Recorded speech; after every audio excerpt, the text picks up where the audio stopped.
Olá, pessoal, tudo bem? Hoje vamos para mais uma aula do nosso livro que temos estudado todas as semanas na nossa supervisão, o livro a terceira edição da Judith Beck. E hoje nós vamos falar sobre o capítulo 9, planejamento do tratamento. É interessante que essa pergunta, muitos dos alunos da supervisão sempre fazem, como que eu planejo? Eu uso um protocolo assim, um protocolo tal. Então, hoje a gente vai falar um pouquinho melhor e fortalecer e compreender. A Judith inicia o capítulo usando um exemplo bem interessante, uma metáfora, que é uma metáfora de mapa de uma estrada, de uma viagem. Quando nós vamos fazer uma viagem, nós traçamos ali o caminho, como vai ser, o que vai levar, onde é, para que nós possamos fazer um planejamento do tratamento, também precisamos traçar e conhecer algumas coisas antes de fazer o planejamento. E muitas vezes, na ansiedade de ajudar o nosso paciente, ou na ansiedade de colocar em prática a TCC, nós já queremos fazer um planejamento. Então, tem sido interessante estudar com vocês sobre, neste livro, algumas coisas nós já falamos, nossa, parece que está repetindo. Sim, está repetindo, e nós vamos repetir outras vezes, porque essa repetição, eu acredito que é a que a Judith percebeu que falta para os profissionais da TCC, principalmente os iniciantes, que às vezes pula uma fase e já quer ir para outra, e aquela não está estabelecida. E aí você quer inserir um protocolo, talvez, só que outras coisas que também são importantes, elas ainda não estão ali bem fortalecidas, vamos usar essa palavra. Será que nós encaramos o nosso atendimento só como um atendimento, ou será que a gente vai olhar, como a Judith sugere, como uma viagem? Onde nós precisamos ficar atento a cada detalhe. Não tem como falar, não, é fobia social, é transtorno de pânico, é esquizofrenia, ir lá e colocar um protocolo. Os protocolos ajudam, mas o que vai fazer diferença é o nosso ouvir, a nossa atenção, os nossos sentidos todos focados, mesmo que de forma online, com o nosso paciente. Você está atento? Encarou como uma viagem? Aí sim a gente vai começar a anteceder o planejamento. Então, para que possamos pensar num planejamento, antes a gente precisa de alguns itens. Um diagnóstico robusto. E isso vai exigir o quê? Que possamos estudar psicopatologia clínica. Pois é. Nossa, aquela aula, que dava trabalho lá no início da graduação. Essa mesma. Mas eu não sou psiquiatra. Não, temos que saber. Porque temos que entender o funcionamento, primeiro, para ajudar o paciente. 2, porque às vezes esse paciente teve um diagnóstico de algum outro profissional que não é exatamente isso. Não questionando o profissional, tá? Mas pode acontecer.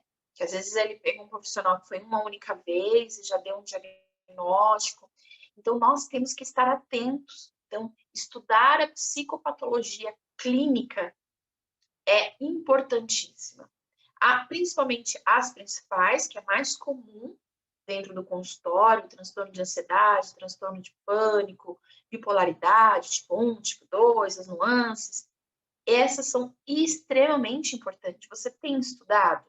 Você tem uma bibliografia atualizada, e a gente não dá lá quando eu estudei há 20 anos, muitas coisas mudaram, muitos outros termos surgiram, que é importante essa atualização. Tá? Então, assim, o paciente, você tem hipótese diagnóstica, certo? Que demora um pouquinho ainda para a gente ter a conclusão de que é aquilo. Mas só que para você saber, você vai ter que estudar psicopatologia clínica. Você tem estudado?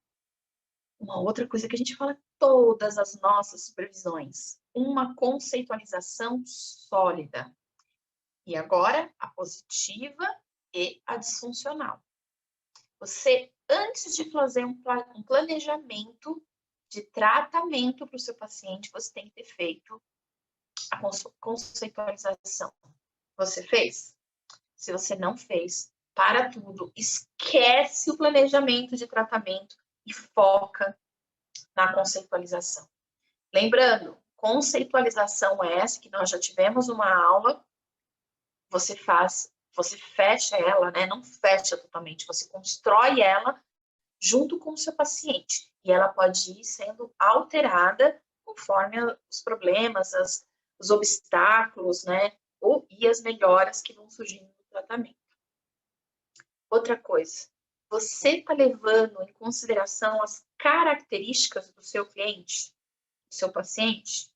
Porque é muito importante isso para que você possa fazer um planejamento. A gente vai falar um pouquinho mais sobre isso. E as aspirações, os valores e objetivos. Lu, eu tenho tudo isso. Ótimo, você está pronto para montar um planejamento do tratamento. Lu, eu não tenho nada disso. Então, nós vamos investir um tempo dessa aula hoje falando sobre isso. Porque este é o grande gargalo no planejamento. Quando eu tenho tudo isso, fica muito mais simples. Mas quando eu não tenho, eu fico, eu preciso do protocolo tal, protocolo assim, né? Porque ainda está faltando essas características, esses itens para que você possa compor. Vamos lembrar de novo, o tratamento é adaptado ao indivíduo, porque falamos de uma teoria centrada na pessoa, onde as características são dela, somente dela. Ela pode ter depressão e muitas outras pessoas também, mas vamos focar assim. Então, nós temos que adaptar um protocolo ao indivíduo, e não o indivíduo a um protocolo. Então, cuidado, muito cuidado, quando você tem um protocolo, ele nos ajuda, ele nos dá uma direção. Nós já fizemos várias aulas de protocolo, mas você tem que adaptar o protocolo ao indivíduo, ok? Não se esqueçam. Então, dentro desse protocolo, nós vamos compreender também algumas características. Qual é o estágio de tratamento do paciente? Qual que é o estágio mental dele? Grave, leve, moderado? Tudo isso, né? Essa adaptação tem que ser olhada. Qual o nível de motivação para a terapia? Às vezes aquele paciente que foi obrigada, né? Foi porque o psiquiatra pediu, porque a mãe pediu, um parente, a esposa, ou que ele tá, apesar da dor dele estar ali, você vendo que ele está sangrando emocionalmente, ele está motivado. E a aliança terapêutica que você formou com esse paciente nessas primeiras sessões que nós já fizemos, né? Já também algumas aulas sobre isso.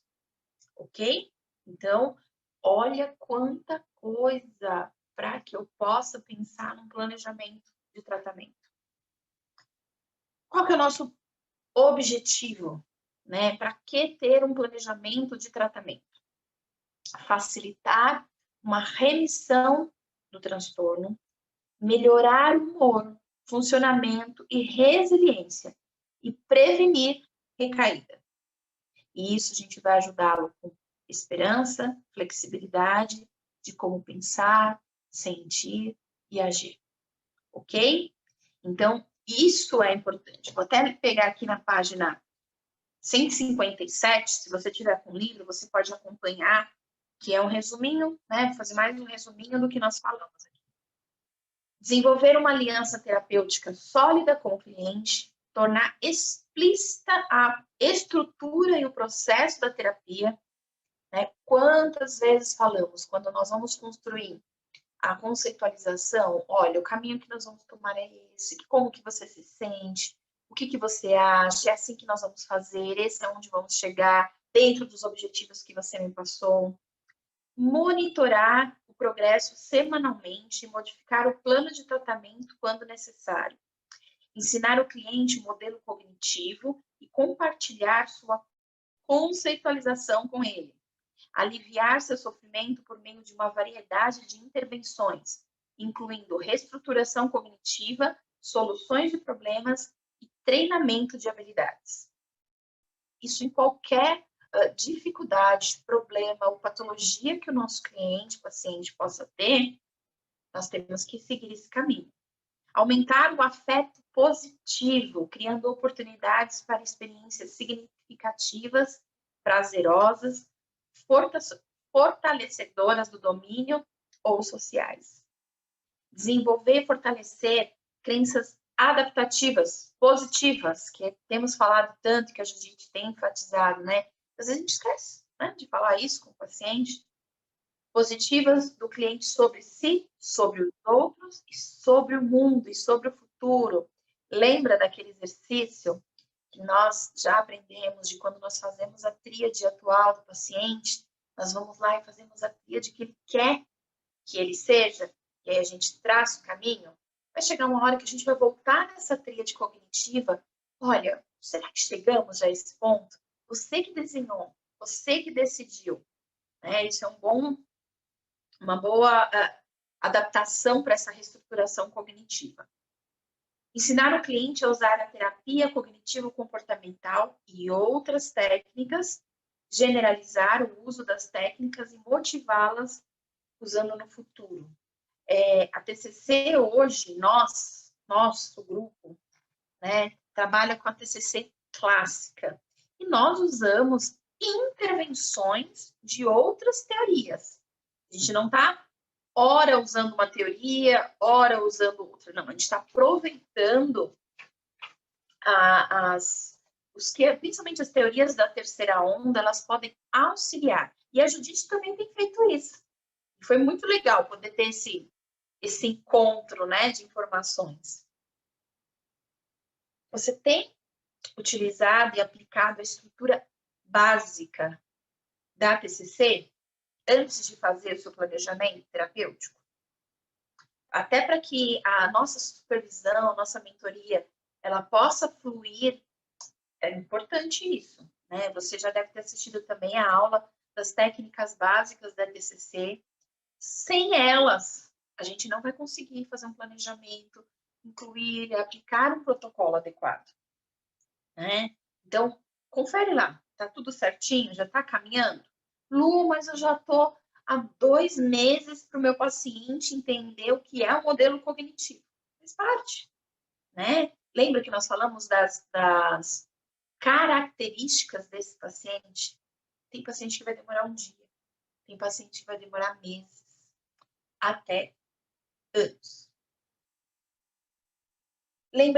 Vamos lembrar, né, que podemos usar, sim, outras teorias para o auxílio, como, por exemplo, a teoria da compaixão, artes, né, e outras que nós temos utilizado, que têm sido de grande valia. Temos usado muito, e falado muito sobre mindfulness.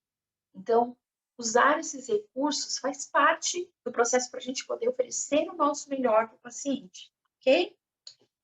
A terapia, ela tem 3 fases.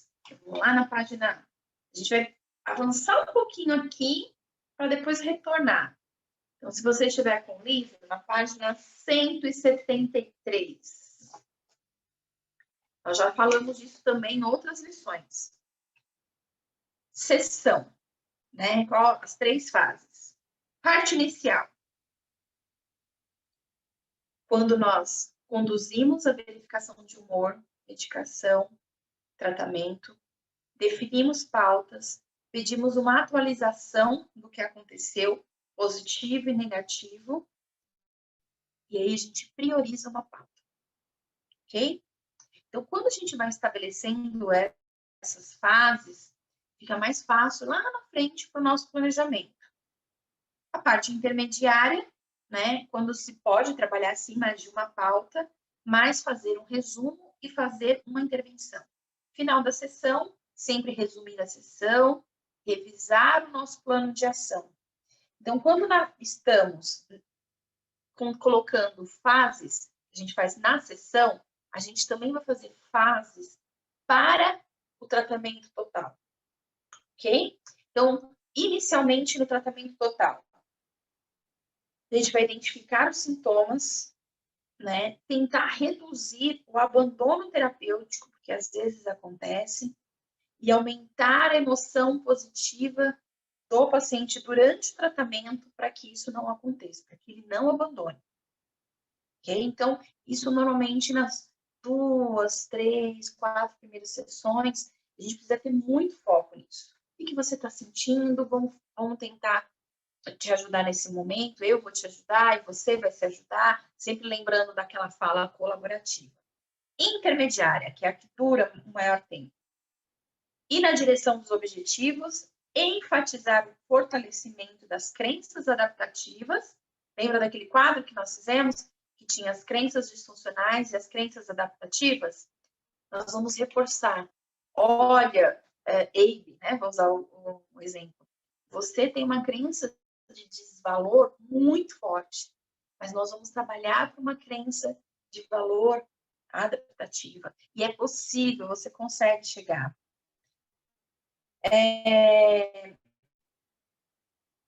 Cadê aqui? Identificar, né? Quais são os pensamentos disfuncionais, comportamentos, sentimentos.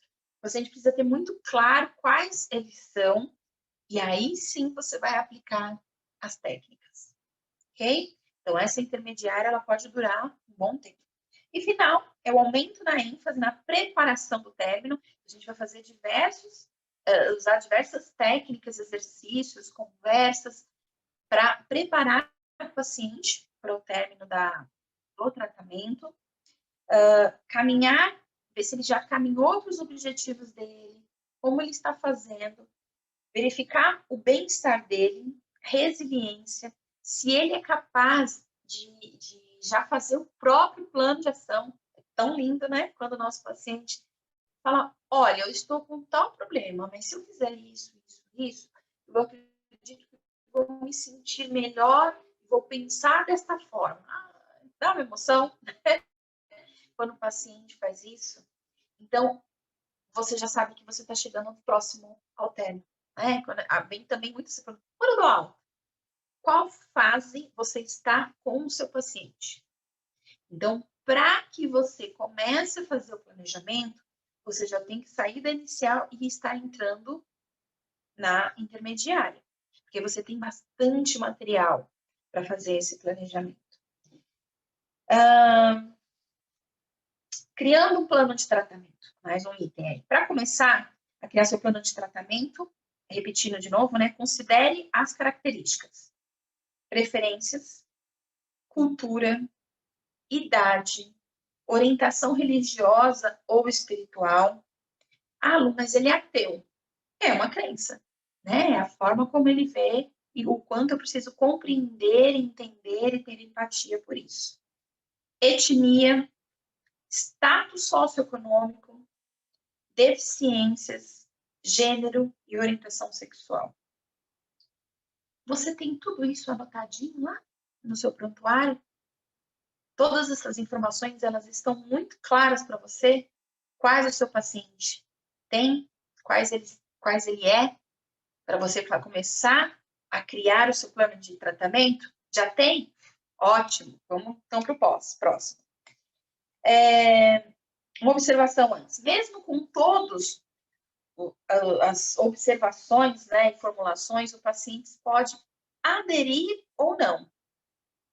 E aí nós temos que fazer revisões para modificar e motivar ele a dar continuidade, ok? Fazer uma análise dos resultados até o presente momento, né? Entender esse fluxo, mostrar para o paciente como temos caminhado. Olha, você chegou aqui, nós estamos assim, você teve esses avanços, você teve essa recaída, mas nós trabalhamos essa ferramenta. Então, fazer isso é uma forma de motivação e de mais observações para a gente poder criar o nosso plano de tratamento. Mais um, planejando o tratamento para atingir um objetivo específico.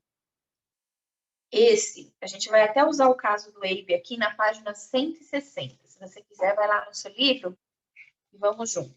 É identificar os passos para ajudar o cliente a atingir os objetivos. quantas vezes a gente fala, por que o paciente está aqui? Né? O que ele quer? Mesmo ele preenchendo lá o PADESC, colocando lá 3 objetivos, isso não está muito claro para ele e muito menos para nós. Então, nós vamos clarear. Então, aqui tem um plano geral e depois um plano específico, tá? A gente vai primeiro dar uma olhadinha no plano geral. E aqui tem um exemplo do EIP. Plano geral de tratamento. O que a Judite fez? Reduzir a depressão, que foi a patologia, o transtorno que ele trouxe. A falta de esperança e ansiedade, aumentar o otimismo e esperança. Melhorar o funcionamento, as interações sociais, aumentar o afeto positivo, melhorar a autoimagem, confiança e prevenir a recaída. Depois, ela vai colocar quais são os valores, quais são os obstáculos potenciais que podem ter e quais são as intervenções que podemos fazer. Se você não tiver o livro, eu vou mandar no grupo de mentoria uma imagem, tá bom? Dessa página, tanto da 160 quanto da 161, tá bom? Então, vamos continuar. Planejando as sessões individuais. Cartão de enfrentamento para nós, psicólogos, funciona muito. Nós já falamos também disso. E ela sugere aqui um cartão de enfrentamento para a gente utilizar sempre antes de cada sessão. O que estou tentando obter e como posso fazer isso com mais eficiência? Né?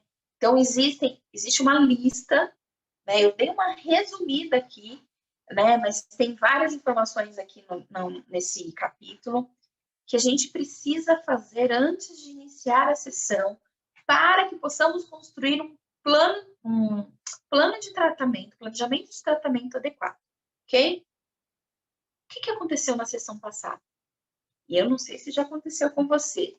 O paciente chega e se fica, como que foi semana passada mesmo? Você não lembra? Por que você atendeu tantos casos? Você teve tanta correria? Então, isso é comum. Então, é importante dar uma lida lá no prontuário, né? Tenta muito rápido nas anotações, mesmo que pequenas, que você tenha feito, porque o paciente vai se sentir muito acolhido com isso. Como posso ajudar a desenvolver o afeto positivo na sessão? Por quê? Às vezes eu quero, né? Eu já ouvi de psicólogos que a sessão boa é quando o paciente chora. Sessão boa é quando o paciente sai da sessão melhor do que ele entrou. Tá?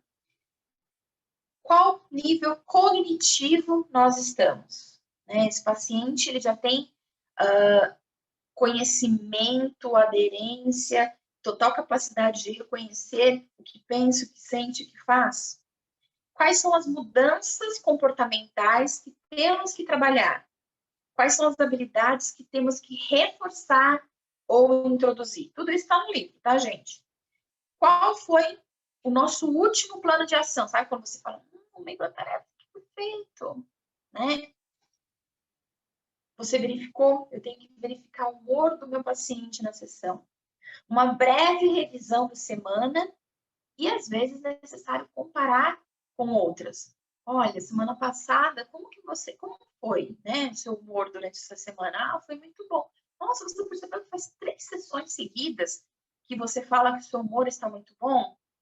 Vamos entender os motivos positivos, as crenças adaptativas que você acessou, que reforçam isso?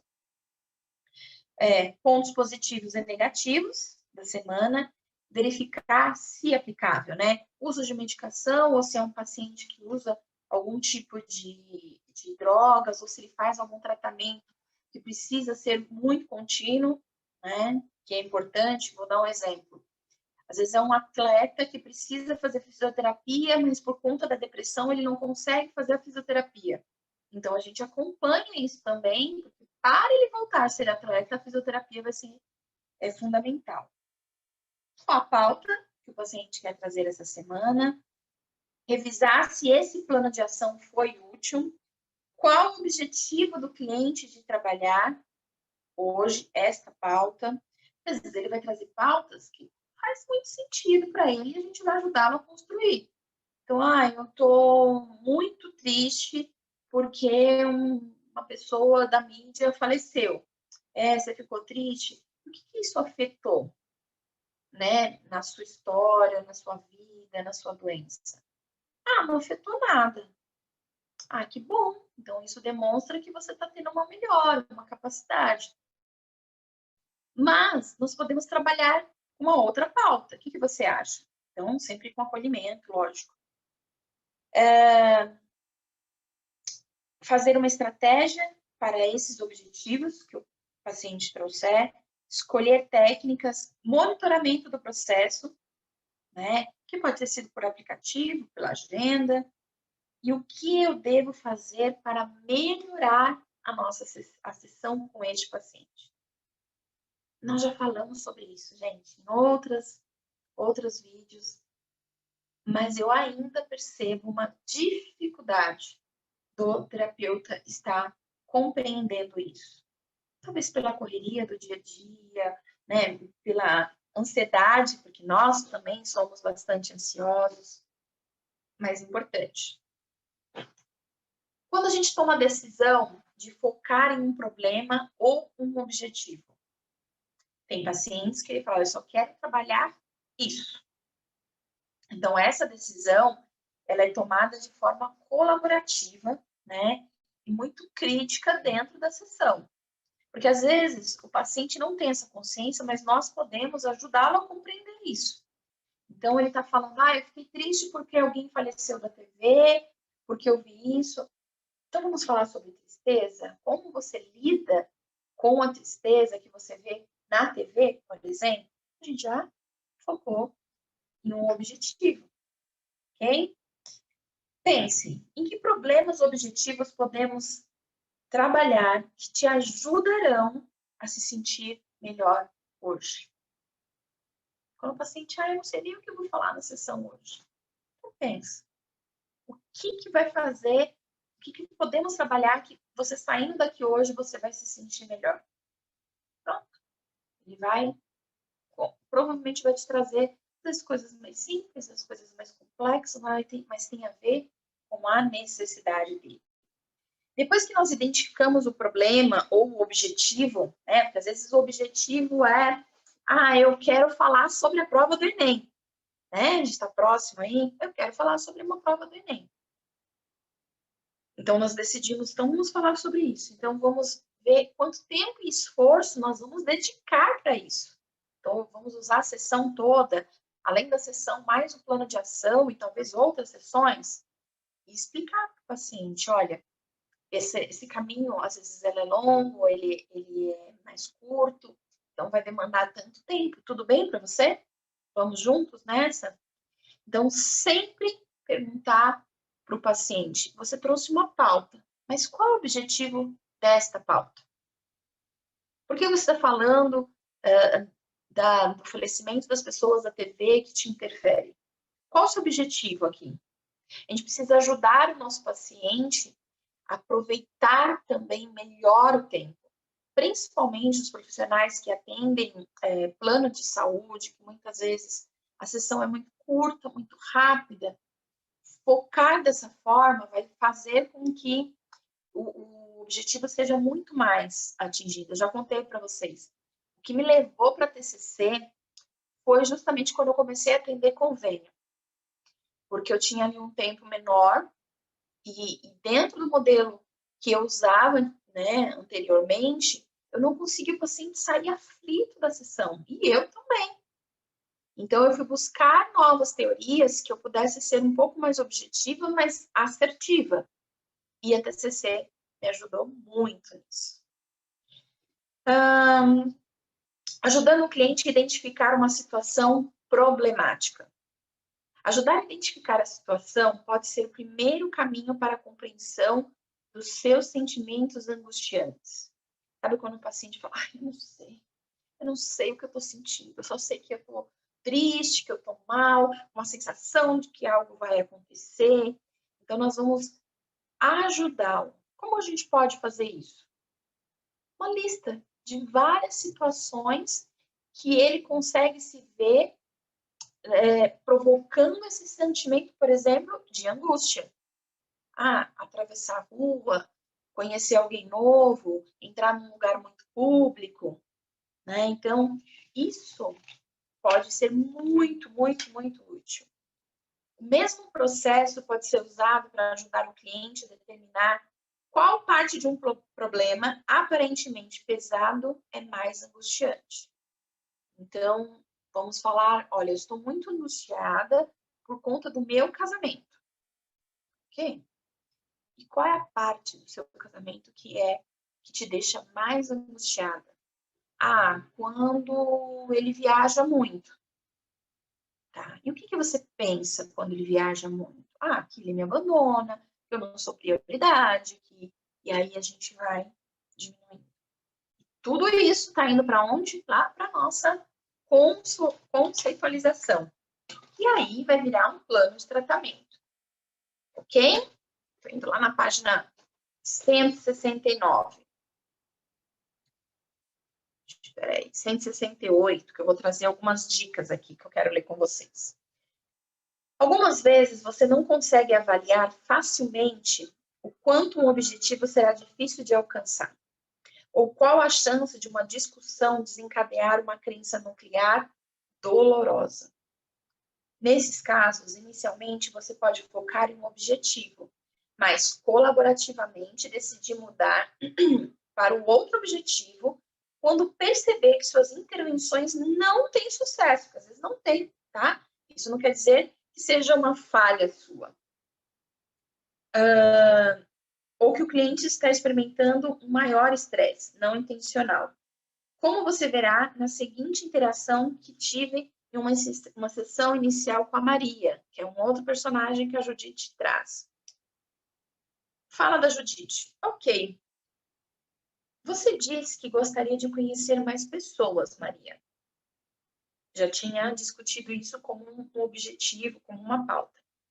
Bem, como você poderia conhecer novas pessoas essa semana? Aí a Maria, com uma voz suave. Eu acho que eu poderia falar com as pessoas do meu prédio. Aí a Judite, né? Percebe pela postura, o olhar de Maria, que ela fica triste ao falar isso. Consegue entender a importância de olhar para tudo? O que está passando pela sua mente agora? Ela não falou, nossa, eu percebi que você está triste. Porque isso pode ser uma tristeza, mas pode ser uma angústia. A gente não sabe. Cuidado com as nossas distorções, né? O que está passando pela sua mente? Ela percebeu que algo estava diferente. Aí a Maria responde, é inútil. Jamais vou conseguir fazer isso. Já tentei isso antes. Aí ela já começa a parecer um pouco irritada, já sai da tristeza. Todos os meus outros terapeutas tentaram isso também, mas eu estou lhe dizendo, simplesmente não consigo fazer, não vai funcionar.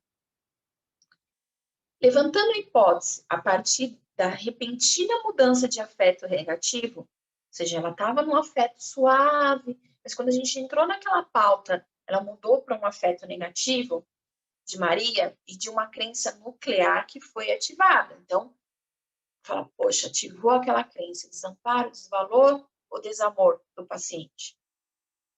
Reconheço, Judite, que continuar na mesma linha nesse momento provavelmente seria contraprudente. Por quê? Porque ela falou, todos os outros terapeutas já fizeram isso comigo. Então, lá, entrou num processo de enfrentamento. Em vez de retornar o foco no objetivo, decido reparar a aliança terapêutica. Porque ela está colocando ela e a Judite junto com todas as outras experiências. E a gente não está aqui para julgar se foram ruins ou não. O que importa é a nossa aliança terapêutica, reforçando positivamente seu feedback. Que bom que você me disse isso, que você compartilhou com os outros terapeutas, né? Então, lhe dei a opção de voltar ou não a este item de pauta. E aí a Judite pergunta, você gostaria de falar mais um pouco sobre conhecer pessoas novas, ou devemos voltar a isso num outro momento, uma outra sessão, e seguir adiante com o problema que você está tendo com a sua mãe? Então, naquele momento, ela achou prudente fazer uma mudança. Para isso, ouvir, estar atentos a todos os nossos 5 sentidos para o paciente. E a gente tem um resumo aqui, né? Os objetivos abrangentes do tratamento são facilitar a remissão dos transtornos do cliente, aumentar seu senso de propósito, significado, conectividade e bem-estar, construir resiliência e prevenir recaída. Para atingir esse objetivo, você precisa ter um atendimento sólido dos sintomas atuais e do funcionamento do cliente. Suas aspirações, objetivos e valores, e problemas presentes, eventos precipitantes, história e diagnóstico. O plano de tratamento deve ser baseado na sua conceitualização e progresso. E você deve compartilhar o seu plano de tratamento com o cliente, paciente, e obter o feedback. É importante planejar o tratamento tanto para sessões individuais quanto para todo o curso do tratamento. Ele dá uma sugestão aqui, né? A gente já está finalizando. Que tal você criar, né? E eu gostaria muito disso para o nosso próximo encontro, um plano para você atingir uma proficiência, uma habilidade que você não teve até hoje em TCC em 2022. Você consegue traçar esse plano de tratamento para você? Então, lá na página 161, você vai usar como exemplo para criar esse plano de tratamento. Então, tem lá, objetivo, ser proficiente em TCC. Aí você vai identificar os passos e obstáculos potenciais. Criar um plano para abordar os obstáculos. Passo 1, fazer supervisão, mandar os casos, né? Ler tais livros, fazer uma pós.